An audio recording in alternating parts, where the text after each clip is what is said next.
열매로 분별해야 합니다라는 제목으로 함께 은혜 받기를 원합니다. 좋은 농부는 가지를 또 나무를 다 살려두는 사람이 아닙니다.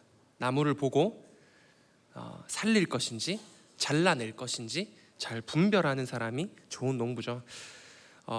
농부가 나무를 분별하는 사람이라면, 그렇다면 우리는 무엇을 분별해야 할까요?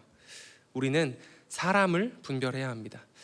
성경은요, 우리가 농부를 그렇게 묘사하듯이 사람을 볼 때도 열매를 보고 분별하라는 일관된 말씀을 구약에서부터 하고 있습니다.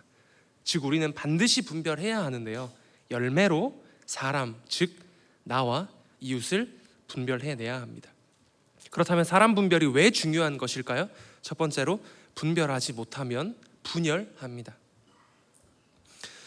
사람 분별이 중요한 이유는 분별하지 못하면 분열하기 때문입니다.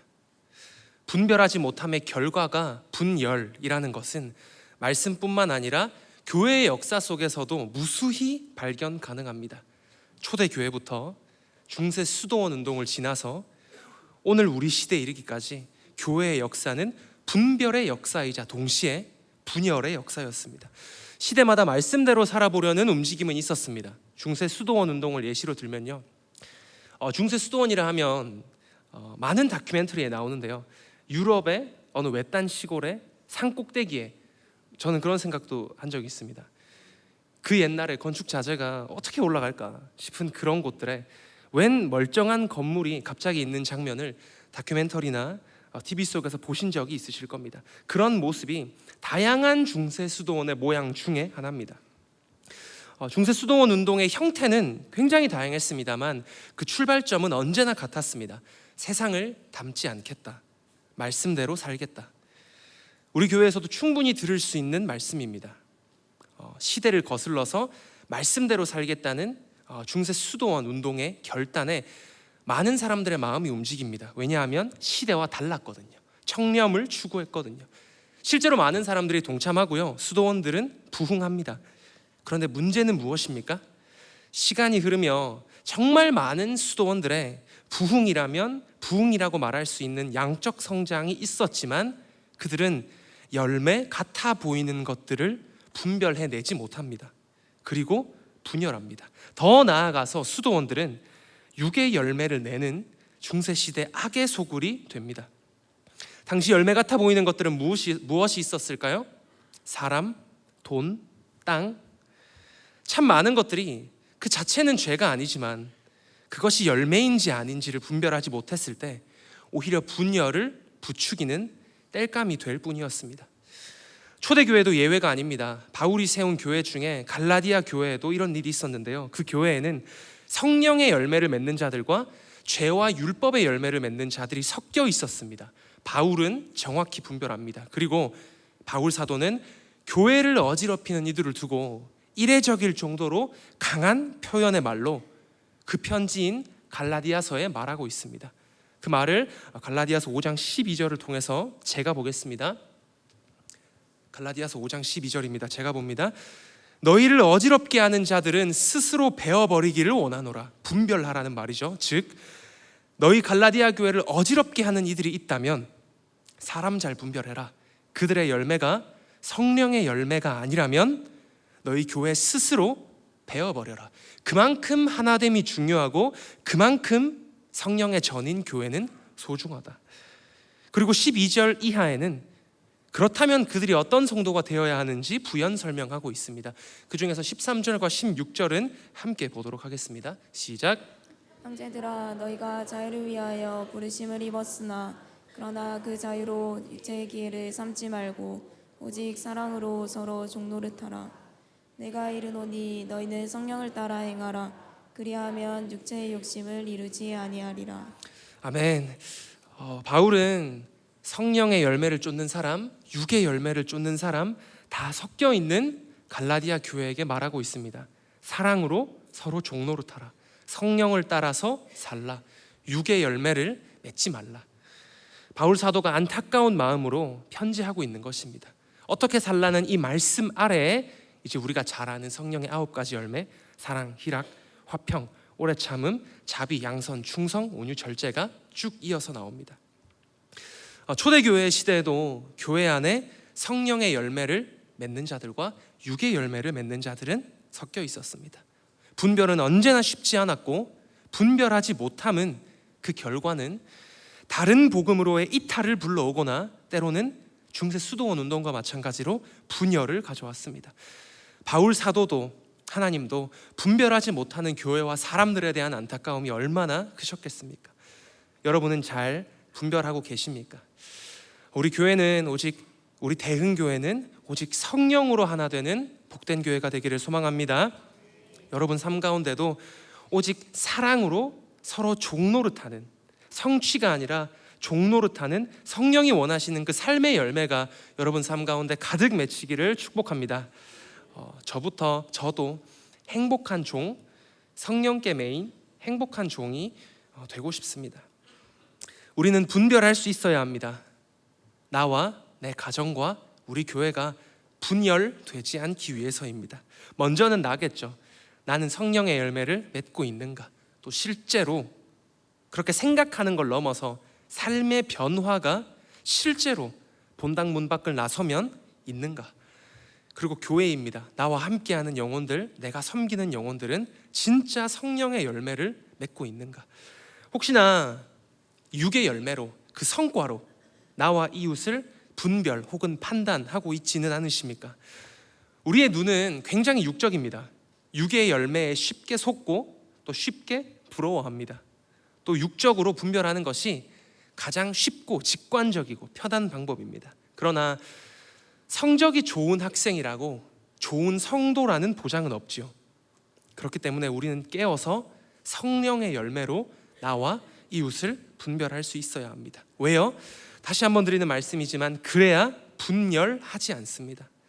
우리 대흥교회는 주님 다시 오시는 그날까지 오직 성령이 하나 되게 하심으로 말미암아 끝까지 쓰임 받는 교회가 될 줄로 믿습니다. 또한 이 새벽 이렇게 기도하십시오. 나에게 분별의 눈을 주십시오. 그래서 나를 통하여 분열이 확산되는 것이 아니라 교회와 하나 되는 은혜가 나를 통하여 흘러가게 해달라고, 그렇게 기도하시는 모든 성도님들 되시기를 축복합니다. 꼭 분별하십시오. 교회는 주의 몸된 공동체이며 예수 그리스도의 피값으로 세워졌고 성령의 강권적인 임재로 말미암아 이루어진 우리가 상상할 수 없이 거룩한 그리스도의 몸이 바로 교회입니다. 두 번째로, 열매를 맺고 계십니까? 잎을 내고 계십니까? 두 번째 대지는 함께 앞서 읽었던 마태복음의 무화과 나무 사건을 살펴보겠습니다.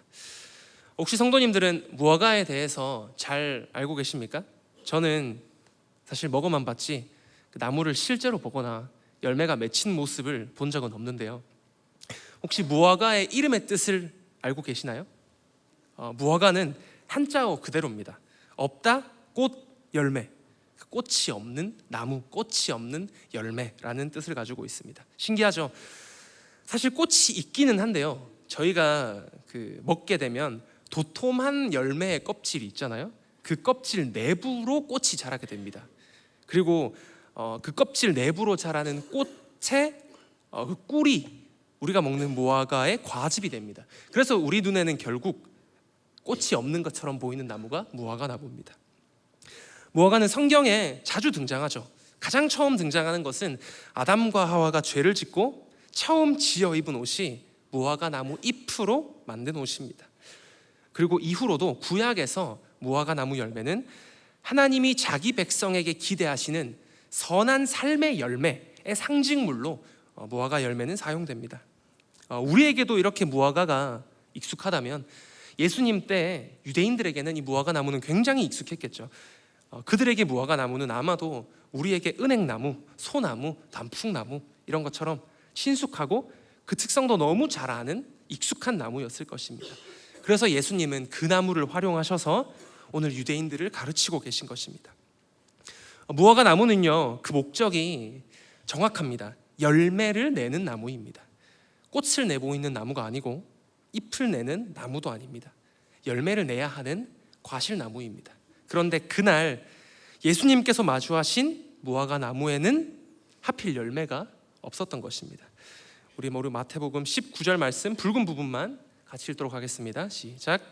길가에서 한 무화과 나무를 보시고 그리로 가사 잎사귀밖에 아무것도 찾지 못하시고. 아멘. 예수님께서는 그 나무를 보셨고 그리로 가셨고 열매를 찾으셨습니다. 그러나 예수님은 말씀에 정확히 잎사귀밖에 아무것도 찾지 못하셨습니다. 소갈로 첫 번째는요, 모양만 남아있지 않은지 점검해야 합니다. 이 무화과 나무 사건 바로 앞에 붙어 있는 성경 말씀은 우리가 잘 아는 성전 정화 사건입니다. 오늘 본문과 바로 이어지는 이 성전 정화 사건의 핵심은 무엇입니까? 우리 짧게 말씀을 함께 보도록 하겠습니다. 21장 13절 말씀입니다. 같이 봅니다. 시작. 그들에게 이르시되 기록된 바 내 집은 기도하는 집이라 일컬음을 받으리라 하였거늘 너희는 강도의 소굴을 만드는도다 하시니라. 아멘. 우리 성전 정화 사건을 잠깐 먼저 보자면 예수님께서 예루살렘 성전을 방문하셨을 때요, 성전에서 마땅히 이루어져야 하는 것들이 이루어지지 않고 있었습니다. 성전은요 13절 말씀에 나와 있듯 기도하는 집입니다. 그런데 예수님께서 성전을 방문하셨을 때 그곳에는 무엇만 남아 있었나요? 예배의 모양만 남아 있었습니다. 기도도, 경건의 능력도, 하나님을 경외함도, 두려워함도 찾아볼 수가 없었습니다. 그래서 예수님은 성전에 들어가시자마자 그곳에 있던 돈 바꿔주는 사람과 짐승 파는 사람들을 다 내쫓으셨습니다. 그런데 사실 멀리서 제사 드리러 예루살렘까지 오는 사람의 입장에서는 환전이 당연히 필요한 일입니다. 또 먼 나라, 거기서 예루살렘 성전까지 가축을 내내 끌고 오는 일은 현실적으로 너무나 어려운 일입니다. 그렇기 때문에 만약에 성전에서 환전이 가능하다면, 성전에서 내가 데리고 오는 것보다 더 곱디 고운 예물을 살 수 있다면 그것만큼 일석이조로 편리한 일은 없습니다. 근데 여기서 문제는요, 그 누구도 분별하지 못했습니다. 지금 모양만 남아있는, 하나님이 받으시지 않는 예배를 드리고 있다는 사실을 그 누구도 분별해내지 못했습니다. 편안함과 안락함이 이미 모든 사람들을 다 설득했습니다. 왜냐하면 예배는 예배대로 잘 돌아갔고요, 성전은 사람들로 넘쳐났고요, 제사를 드리러 오는 사람들도 끊이지 않고 있었습니다. 그래서 아무도 분별하지 못했습니다. 예수님이 그 모습을 보시고서 어떻게 가만히 지켜보고만 계시겠습니까? 그리고 그들에게 소리치시죠. 13절 말씀 띄워주시겠습니까? 예수님이 하시는 말씀은요, 내 집은 기도하는 집이다. 성전에 살면서, 성전을 누리면서 지금 너희가 하고 있는 일은 예배가 아니라 강도짓이다, 이렇게 말씀하고 계십니다. 게다가요, 당시에 성전 안에는 왜 분별을 못했는지 모를 만큼 이상한 계급 구조도 있었습니다. 가장 위에서부터 대제사장, 레위인, 이스라엘 남자, 이방인 순입니다. 예수님은 분별하지 못하는 그들에게 그들의 우월의식도 콕 집으십니다. 근거는요, 바로 이어져 나오는 14절 말씀에 나옵니다. 맹인과 저는 자들이 성전에서 예수께 나아오매 고쳐주시니. 성전 안의 사람들과 굉장히 대비되는 행동이 13절 바로 다음에 이어있죠. 예수님은 그 행동으로, 삶으로, 낮은 자에게 다가가는 그 모습으로 무엇이 진짜 열매인지 온 삶으로 예수님은 그들을 가르치셨습니다. 혹시 성도님들 가운데도 여러 이유들로, 여러 비교들로 인해서 높아진 마음, 또 은근한 우월의식은 없으십니까? 우리도 돌아보아야 합니다. 문제가 전혀 없어 보였지만 당시 이스라엘은 사실 아무도 분별하지 못한 것이었지 문제투성이었습니다. 혹시 모든 것이 평안해 보이는 우리의 삶 가운데 나는 바른 열매를 맺고 있는가? 아니면 혹시 모든 것이 불안한 나의 상황 가운데 나는 정말 기도의 집에서 기도다운 기도를 하고 있는가? 우리는 돌아보아야만 합니다. 이스라엘 백성은 어느새 껍데기만 남아버리게 되었습니다. 그 껍데기 안에는 기도라는 내실, 분별이라는 내실, 이웃을 향한 사랑이라는 내실은 다 놓쳐버리고 모양만 남아버렸습니다. 열매가 없었습니다. 이 성전 정화 사건 바로 뒤에 이어지는 이야기가 무화과 사건인 것입니다. 예수님께서 오늘날의 우리와 유대인들에게 하시는 말씀이 무엇이겠습니까? 모양은 있는 혹은 모양만 있는 유대인들아, 열매가 있니? 그렇게 사니? 진짜 기도하니? 그렇게 묻고 계신 것입니다. 먼저는 저부터 이 질문 앞에 부족함을 항상 많이 느낍니다. 그렇기 때문에 더 겸손히 엎드려야겠죠. 제 육체의 소욕이 아니라 성령의 소욕에 귀를 기울여야겠죠. 그래야 분별할 수 있고 진짜 기도할 수 있고 성령의 열매를 맺는 삶을 살 수 있겠죠. 모양만 남은 모습이 여러분 가운데 있다면 이 새벽 먼저 분별의 은혜를 간구하십시오. 그리고 기도하는 집인 주의 몸된 교회에서 진짜 뜨거운 기도를 회복하시는 여러분 되시기를 축복합니다.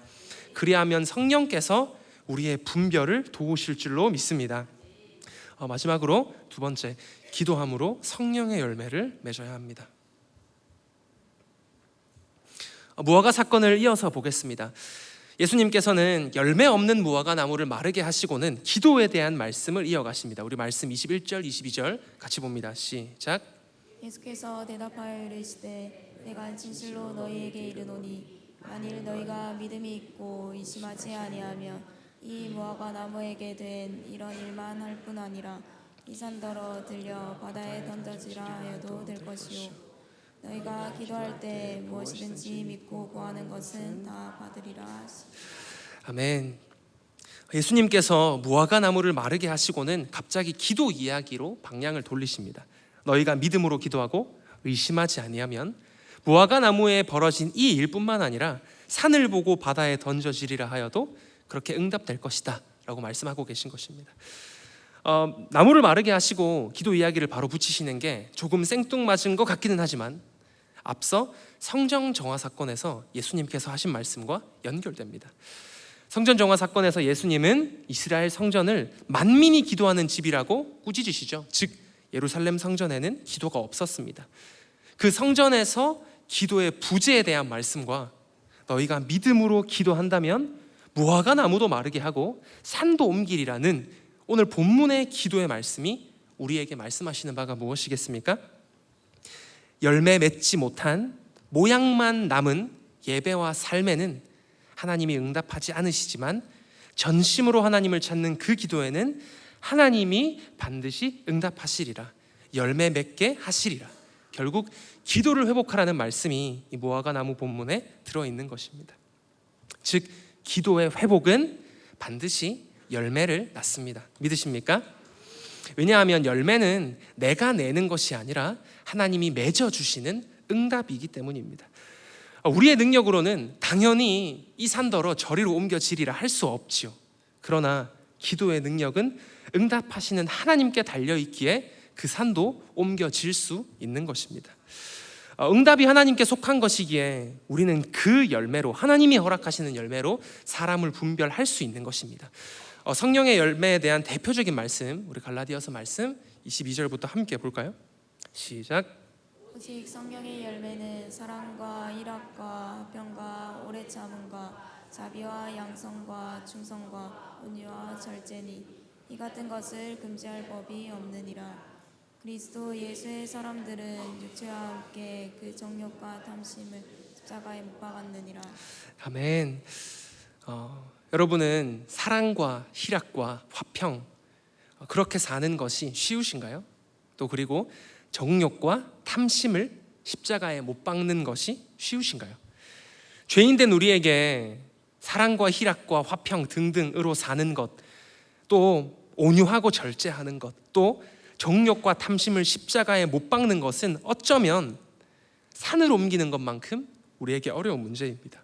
그렇기 때문에 주께 간절히 기도할 때 내 능력으로 열매를 맺는 것이 아니라 하나님 아버지의 능력으로 맺히는 열매가 성령의 열매들인 것입니다.